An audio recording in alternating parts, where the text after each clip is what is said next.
Buenos días, chicos y chicas. Seguimos con nuestro curso de parasitología. El día de hoy toca el turno a los arcodinos. El día de hoy vamos a hablar sobre los protozoos que están dentro del grupo de los arcodinos. Y en sí, dentro de todo este grupo, los que nos interesan a nosotros son las amibas. ¿Okay? Entonces, dentro de este grupo de los arcodinos se encuentran aquellos protozoos que poseen pseudópodos, y estos pseudópodos los van a utilizar para la captura de las presas, para presas con las que se van a alimentar y en la locomoción. ¿Qué son estos pseudópodos? Los pseudópodos son como alargaciones de la membrana del mismo protozoo que les sirven ya sea de movimiento o que les sirven para captar alimento. ¿Ok? Viene de pseudo, que significa falsos, y podos, que significa pie. Entonces quieren decir como si fuera un pie falso, ¿no? Da esta similitud como si se le estuvieran formando piecitos para ir caminando, ¿ok? Pero no es más que la prolongación de su membrana que se está moviendo para ir avanzando, ¿ok? Bueno, existen 4 principales protozoos ameboides, que son las amibas, los foraminíferos, los heliozoos y los radiolarios. En este curso vamos a hablar ahorita de las amebas. Estos otros también son sarcodinos, pero más bien son protozoas ameboides de vida libre, de los que están en aguas dulces, saladas, y no son ciertamente dañinas, no constituyen una enfermedad parasitaria. ¿Ok? Bueno, entonces, dentro de las amebas, de estas hay cerca de 200 especies escritas. Ahora, la inmensa mayoría son de vida libre, no hacen daño. Muchas son comensales en los mamíferos, entonces los vamos a encontrar en todos lados, a excepción de una que es la que vamos a ver ahorita, que es la entamoeba histolítica. ¿Ok? ¿Qué forma tienen estas amebas? Pues miren, es una célula eucariota, ¿ok? Tiene su núcleo, ¿dónde está el núcleo aquí? Su núcleo, sus mitocondrias, está rodeado por una membrana plasmática que está conformada por una bicapa de lípido. Aquí algo importante mencionarles es que esta celulita de las amebas, lo único que tiene es su membranita, no secreta o alguna cápsula que esté por fuera protegiéndola. Entonces a la mayoría se les conoce como amibas desnudas. Tiene sus vacuolas contráctiles, tiene vacuolas digestivas, aquí está el alimento, vacuolas alimenticias, y la parte del citoplasma que está más cercana hacia donde está la membrana, eso le vamos a llamar ectoplasma. Y la parte del citoplasma que está más hacia el centro del parásito, eso le vamos a llamar endoplasma.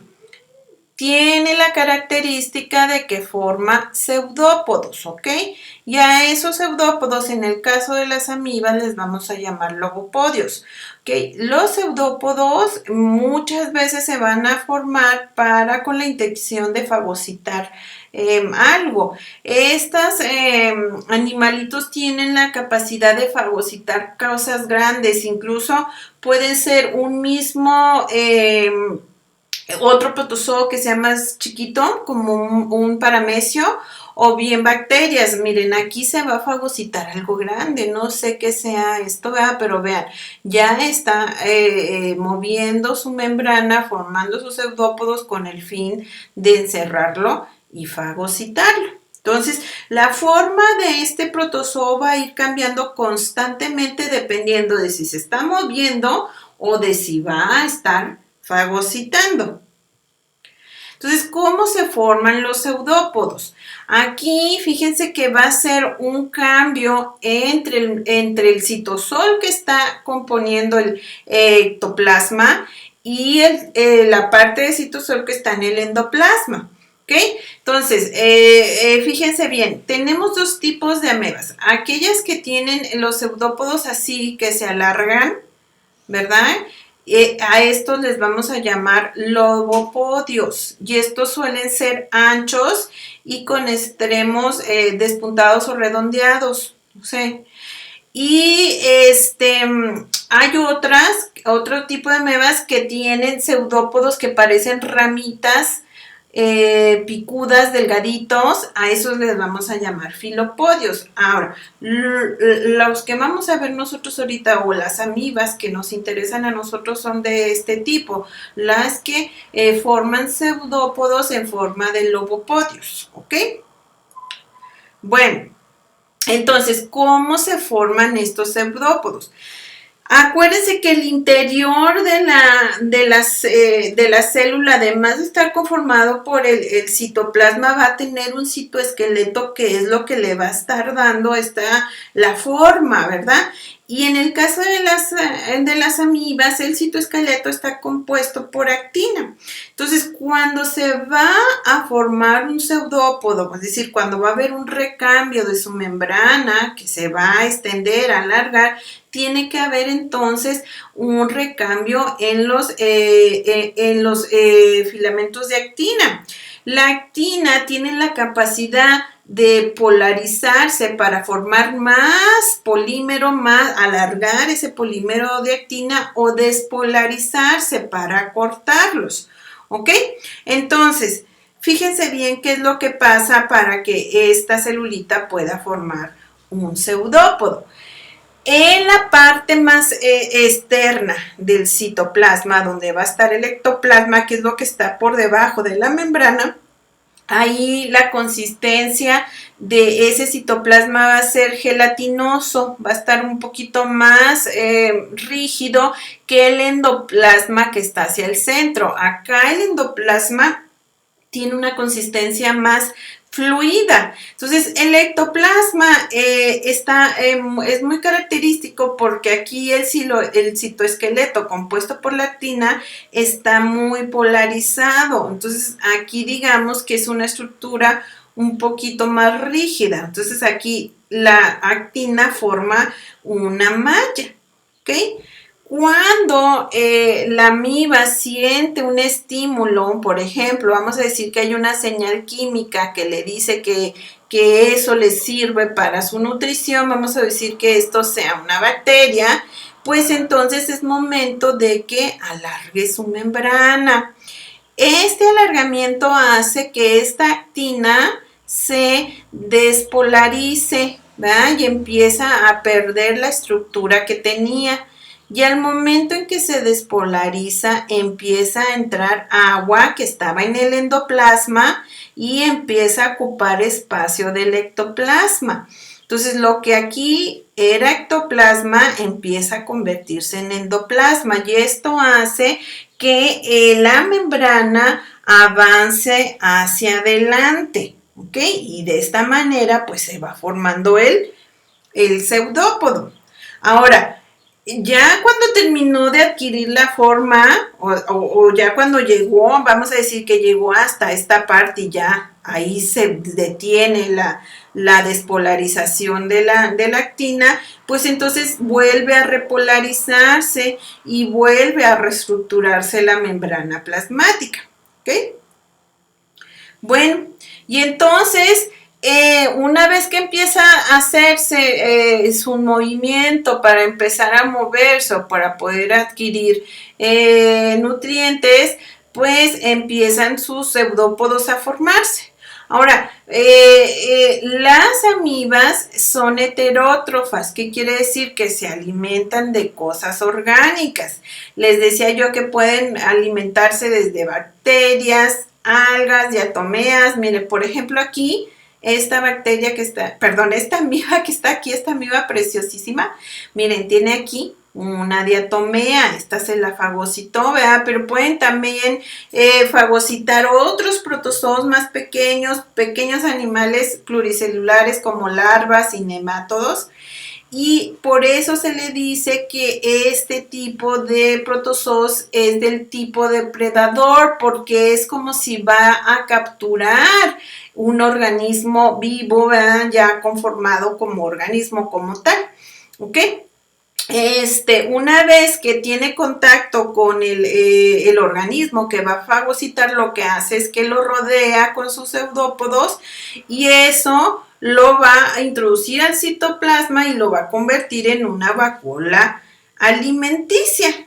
Una vez que, y ahí va a pasar lo que vimos en la clase pasada, ¿verdad? De la vacuola alimenticia va a llegar el lisosoma, se va a fusionar, las enzimas hidrolíticas del lisosoma van a degradar todo ese organismo fagocitado, se absorben los nutrientes que se tiene que absorber y lo demás se va a desechar por exocitosis en cualquier punto de la célula de la amiba, ¿ok? Vamos a ver cómo fagocita una amiba. Miren, me encontré un video muy interesante, muy bonito. Sí, vamos a verlo. Déjenme, lo vemos en la pantalla. Mostrar en pantalla completa. Ok, vamos a ver. Fíjense bien, les voy a mostrar. Esta es una amiba que se va a comer a que es un paramecio. El paramecio también es un protozoo ciliado, como los que vimos en la clase pasada, mucho más pequeña. Vean cómo está la amiba, cómo está la membrana y cómo tiene que empezar a extender su membrana, despolarizar su actina, perdón. Este de aquí es el ectoplasma, esto de aquí es el endoplasma, para poder englobar a este paramecio y comérselo, fagocitárselo. Vean nomás, qué emoción. Miren, miren, miren, qué bonito se van extendiendo los flagelos. Vean eso, qué hermosa es la naturaleza. Hasta que este flagelo se va a encontrar con este flagelo, se fusionan y esto va a quedar como una vacuola alimenticia. Vean nomás, qué precioso. Aquí ya se formó la vacuola alimenticia. Entonces aquí ya va a llegar después el lisosoma, va a vaciar sus enzimas hidrolíticas y ya eso es una vacuola digestiva. Vean nomás, Ay, vean, qué precioso. Miren, miren muchachos, aquí cómo ya se formó, ya se cerró, ya se fusionaron las dos membranas. Y el paramecio ya quedó encerradito. Vean nada más qué preciosidad. Aquí ya estamos en una vacuola fagocítica. Miren, y aquí ya le van a vaciar las enzimas hidrolíticas del lisosoma. Vean nomás, ahí ya les van a empezar a dar crana a ese paramecio. Lo van a empezar a degradar hasta los componentes principales, ¿va? ¿Ok? Bueno. Ok, qué bonito. Bueno, entonces de esa manera es como las amibas se alimentan. Ahora, ¿cómo se reproducen? Se reproducen por una fisión binaria y recuerden que a eso le llamamos una reproducción asexual. Es simplemente una división mitótica donde se van a dar como origen dos células, ¿ok? Entonces vamos a partir de una amiba parental o madre que va a crecer, va a duplicar sus componentes, ¿verdad? Pues si tiene un núcleo va a generar otro núcleo, ¿ok? Y simplemente en la mitad se va a empezar a invaginar la membrana y luego pues ya nada más se va a partir en dos y va a generar entonces dos células hijas, ¿ok? Bueno, entonces decíamos que, les decía al inicio que prácticamente todas las amibas no son patógenas, son de vida libre, pero hay una en especial que sí es muy patogénica, sobre todo para el humano, y esta es la entamoeba histolítica. Entonces, la mayoría de los miembros de la familia a la que pertenece la entamoeba histolítica, que es la familia Entamoebidae, son parásitos o protozoos que habitan en el tracto digestivo, tanto de vertebrados como invertebrados. Se conocen 3 géneros: Entamoeba, Iodamoeba y Endolimax. Ahora, de todos estos géneros, el género de la entamoeba principalmente y la histolítica es la que es patogénica. Las demás son amibas que muchos de ellos están en el tracto digestivo de los vertebrados como comensales. Entonces, la entamoeba histolítica, esa puede parasitar o infectar a cualquier mamífero, desde humanos, monos, simios, perros, gatos, cerdos, ratones. Y aquí el sitio donde va a afectar en estos mamíferos, además del intestino, pueden ser desde el hígado, los pulmones, cerebro, el vaso. Y ya las demás, desde Entamoeba harmanii, Entamoeba X, miren que esta le da a los caballos, Entamoeba natisa a los patos y a nivel del ciego, del colon, Entamoeba coli, Entamoeba welloni, Entamoeba muris, que es de los ratones, Entamoeba cabiai, que es de la gallina estas de Guinea, que estas más bien habitan en el ciego, Entamoeba bovis, que esta es de bovinos, ¿no? Y de ciervos, de venados, que están en el rumen, y estas están como comensales en el rumen, no son patógenas, ni la Entamoeba ovis, ni la Entamoeba suis, la ovis para borregos, la suis para cerdos. Y hay otra, tenemos en nuestra boca, tenemos también amibas. Una de ellas es un comensal que tenemos, que es la Entamoeba gingivalis. Y así, todas las demás no son patógenas. La única que es patógena es esta, la Entamoeba histolítica. ¿Ok? Y esa Entamoeba histolítica la vamos a encontrar en 2 fases: como trofozoito y como quiste. ¿Ok? Fíjense bien, el trofozoito va a medir de 20 a 30 micras de largo. Este es un trofozoito, esta es una micrografía electrónica de transmisión, es un corte. No, mentira, no es una micrografía electrónica, esta es una tinción. Y vean, vamos a ver cómo la amiba tiene un núcleo que tiene un punto negro en el centro, que eso le vamos a llamar endosoma central, y luego ese núcleo está rodeado como por un anillo de gránulos, y luego le encanta a la amiba histolítica, a la entamoeba histolítica le encanta fagocitar eritrocitos. Todos estos son eritrocitos, y va a estar en la forma de trofozoito siempre y cuando esté en el medio adecuado, en el medio que a ella le gusta, que es un medio a 37 grados centígrados con un pH de 7. Si no está a estas condiciones ambientales, lo que va a hacer ese trofozoito es que se va a enquistar.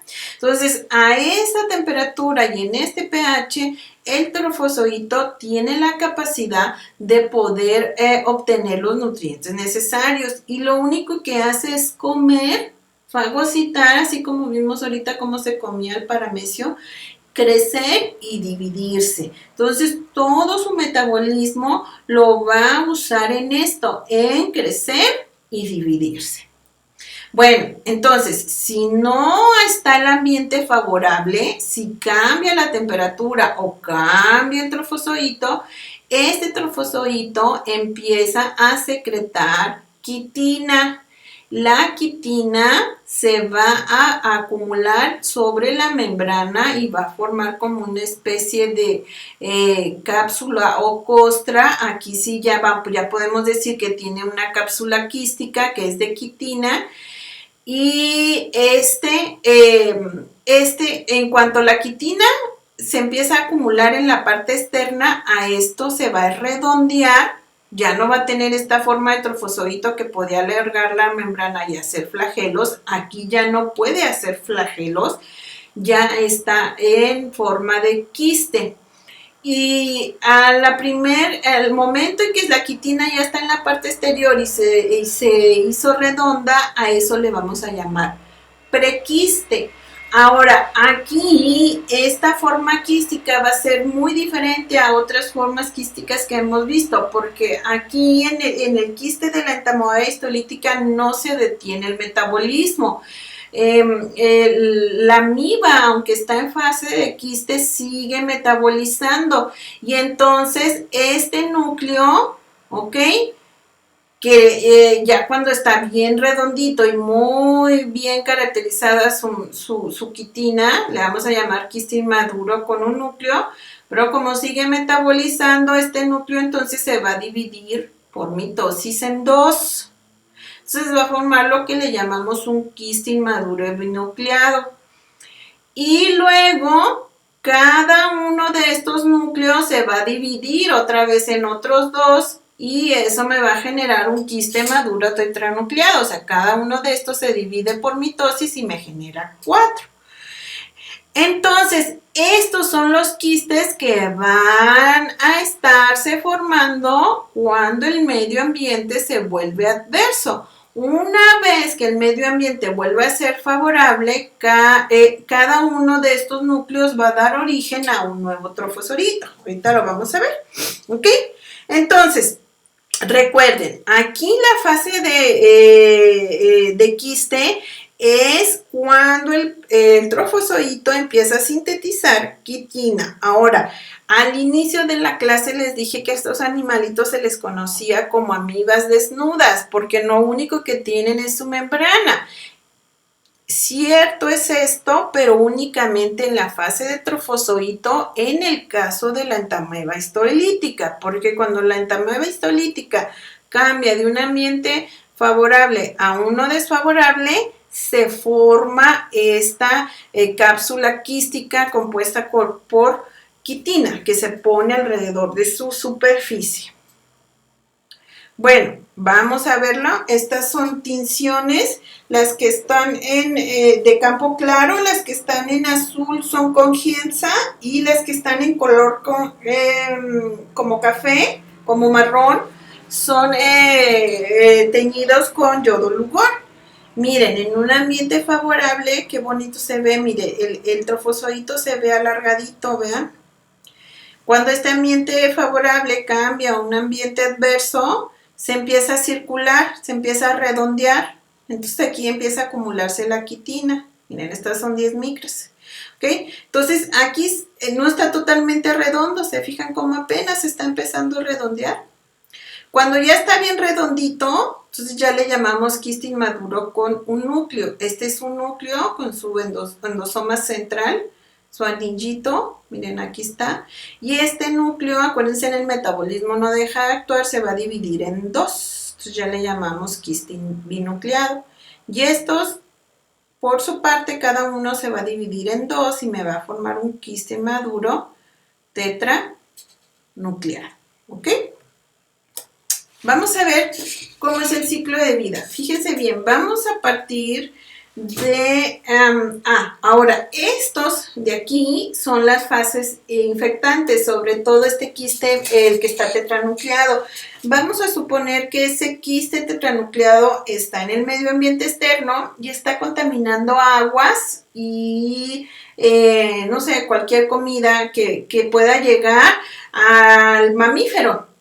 Aquí les pongo al humano, ¿verdad? Que es el que es más afectado. ¿Ok? Ahora, entonces, vamos a suponer que esta persona consumió comida y agua contaminada con quistes maduros, con quistes como este. ¿Ok?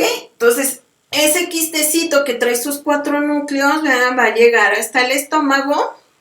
En el estómago, por la acción del pH gástrico y las enzimas hidrolíticas que hay en el estómago, van a destruir la pared de quitina, ¿ok?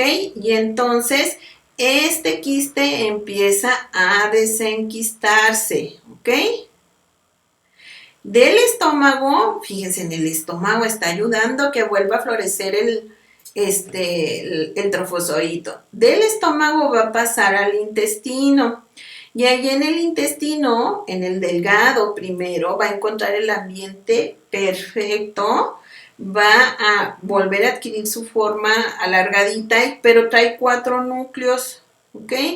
Estos 4 núcleos se van a dividir y van a generar 8 núcleos, ¿ok? Entonces, aquí en el intestino delgado, entonces cada uno de esos núcleos van a generar un trofozoito. Entonces, de ese trofozoito inicial, se me van a generar 8 trofozoitos uninucleados, ¿ok? Que migran hacia el intestino grueso, pero téngale que en el intestino grueso las condiciones ambientales ya no son las mismas porque el pH se sube de 8 a 9.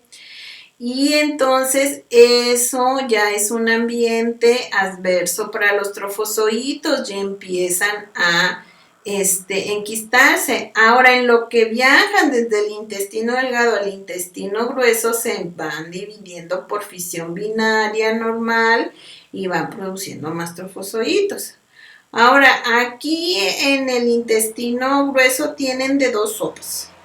Si se pueden continuar por el intestino grueso y seguirse enquistando, irse por las heces, intestino grueso, heces, y generar más quitina, ¿verdad? E irse redondeando, genera el quiste inmaduro, el quiste binucleado, y ya por ese sale el quiste tetranucleado maduro, que ya va a ir al exterior, ¿verdad? Ya sale por las excretas, se va por las aguas y esa va y contamina a todo lo que esté en contacto con esa agua, ¿verdad? Ahora, la otra es que aquí en este viaje, ¿verdad? Antes de llegar al intestino grueso, ¿verdad? Tenga la capacidad de invadir la mucosa intestinal y migrar, agarrar torrente sanguíneo y migrar hacia el hígado, cerebro y pulmón. Al trofozoito le encanta irse al hígado y en el hígado es donde da muchos problemas. ¿Ok?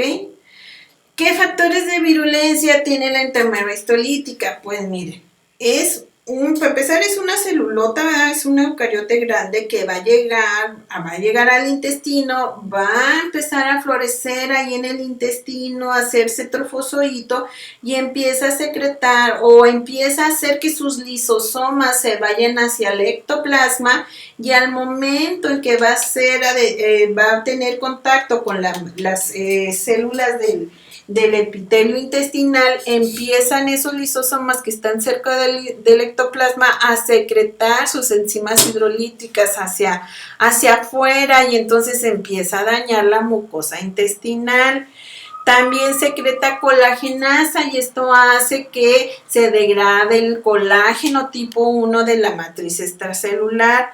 Luego, fíjense que esta amiba, cuando se une con los enterocitos, con las células epiteliales del intestino, fusiona su membrana con la membrana de la célula huésped y hace proteínas canal entre las dos células, y esto hace que la célula del huésped se muera.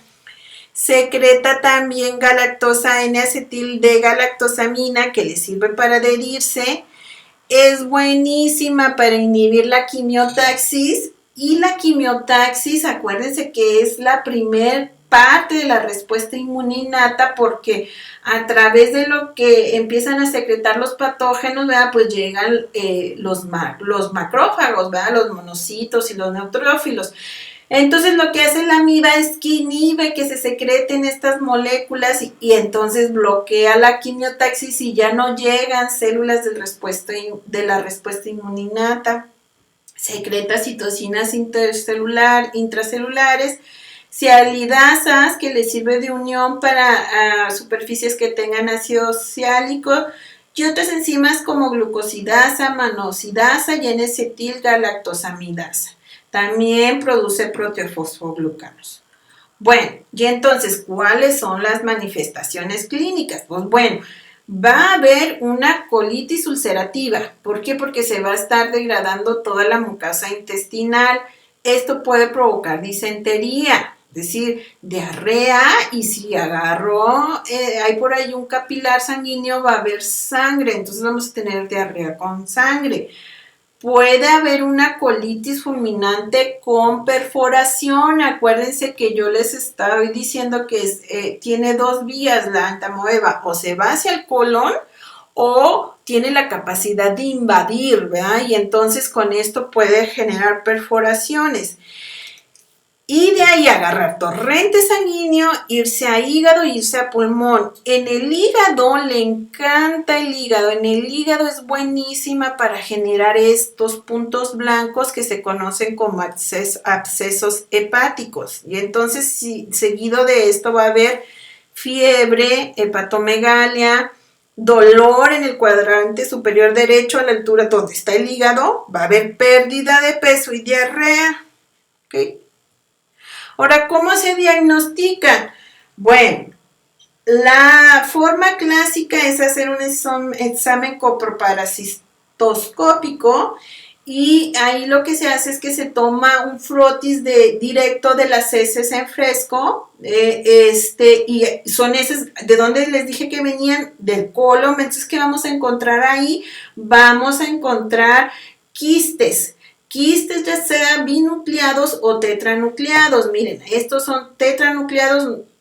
No se alcanza a ver el cuarto, ¿verdad? Porque dependiendo como el enfoque que le den. Miren, aquí sí se ve 1, 2, 3, 4.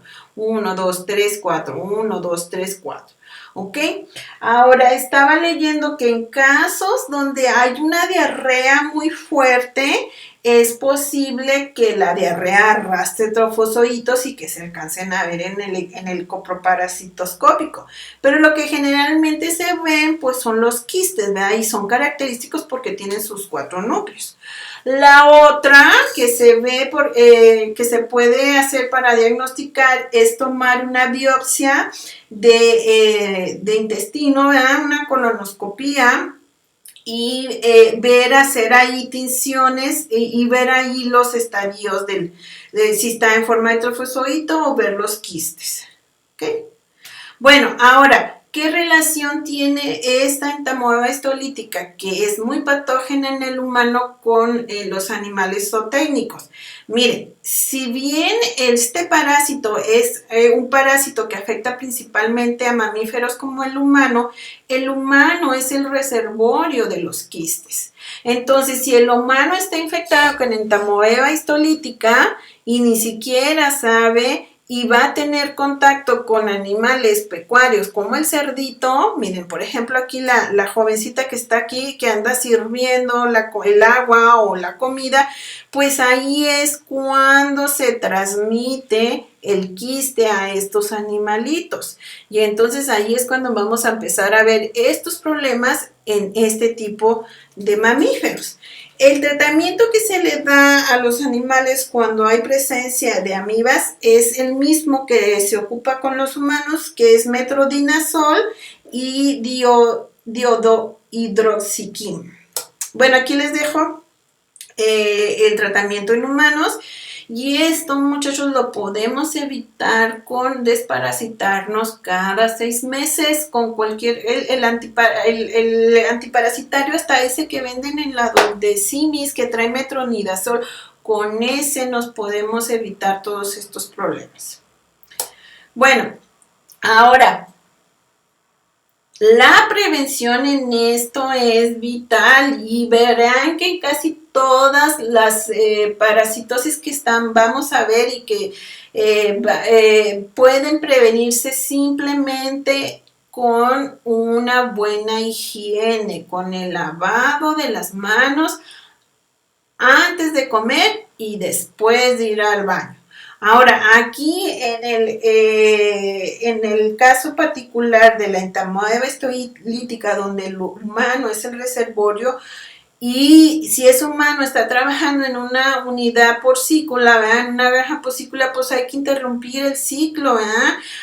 El personal tiene que lavarse las manos antes de entrar a trabajar, después de salir del baño, antes de comer, volver a entrar a los trochiles, lavarse las manos, no defecar al ras del suelo, no dejar los papeles higiénicos que traen heces en el suelo, porque ahí pueden llegar moscas y las moscas son buenísimas para trasladar los quistes en sus patitas, ¿ok? Y importantísimo, ¿verdad? No manipular los alimentos antes de lavarse las manos. Y bueno, hasta aquí es la clase de sarcodinos. Espero que les haya gustado.